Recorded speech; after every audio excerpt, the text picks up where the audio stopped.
కాపాడుకుందాం. పరీక్ష చేయించుకోండి, ప్రాణాలను రక్షించుకోండి. కాలేయం ఆరోగ్యం మనందరి బాధ్యత. హెపటైటిస్ కు దూరంగా ఉండండి. కాలేయం ముందస్తు పరీక్ష సురక్షిత జీవితం. హెపటైటిస్ ఆరోగ్యకరమైన కాలేయం, ఆరోగ్యకరమైన జీవితం. కాలేయాన్ని కాపాడుకుందాం, హెపటైటిస్ ను అరికడదాం. హెపటైటిస్ కు పరీక్ష చేసుకోండి, కాలేయాన్ని రచించుకోండి. కాలేయం మన శరీరానికి జీవనాధారం, దాని ఆరోగ్యం మన బాధ్యత. హెపటైటిస్ పై అవగాహనే కాలేయ రక్షణకు మొదటి అడుగు. ఈరోజు పరీక్ష, రేపటి ఆరోగ్యకరమైన కాలేయం. కాలేయాన్ని ప్రేమించండి. మద్యపానం, పొగాకు అలవాట్లకు దూరంగా ఉండండి. హెపటైటిస్ గుర్తించండి, కాలేయాన్ని కాపాడండి. సురక్షితమైన జీవన శైలి బలమైన కాలేయానికి పునాది. కాలేయం ఆరోగ్యంగా ఉంటే జీవితం ఆనందంగా ఉంటుంది. హెపటైటిస్ రహిత పోరాడుదాం, కాలేయాన్ని రచిద్దాం.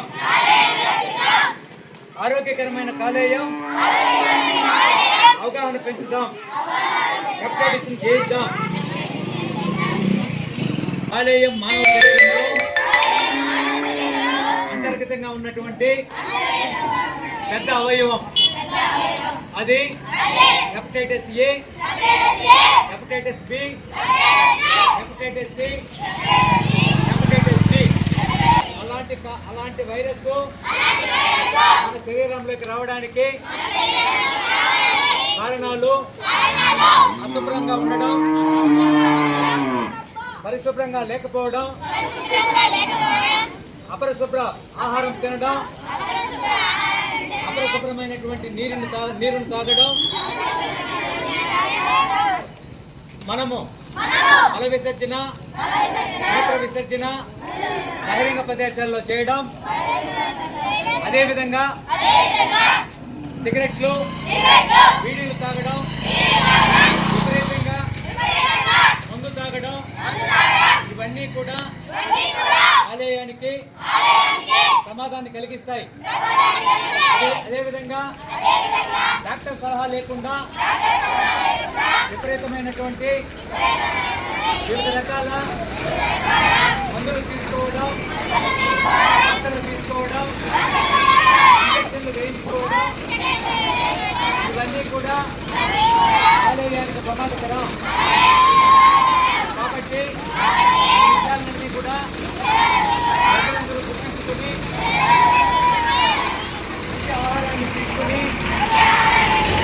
వీలైనంత వరకు మనము కాలేయాన్ని రక్షించుకోగలం. కాలేయం పాడైతే శరీరంలో రక్తం శుభ్రపడదు, శరీరానికి కావాల్సిన శక్తిని ఇవ్వలేదు. అదేవిధంగా మనము తీసుకున్న ఆహారం జీర్ణం కావడానికి బయట రసాన్ని ఉత్పత్తి చేయలేకపోతుంది. కాబట్టి మీకు కడుపు ఊదినా, అదేవిధంగా జ్వరం వస్తూ ఉన్నా, తరచుగా కళ్ళు పచ్చగా ఉన్నా డాక్టర్ని సంప్రదించి డాక్టర్ సలహా మేరకు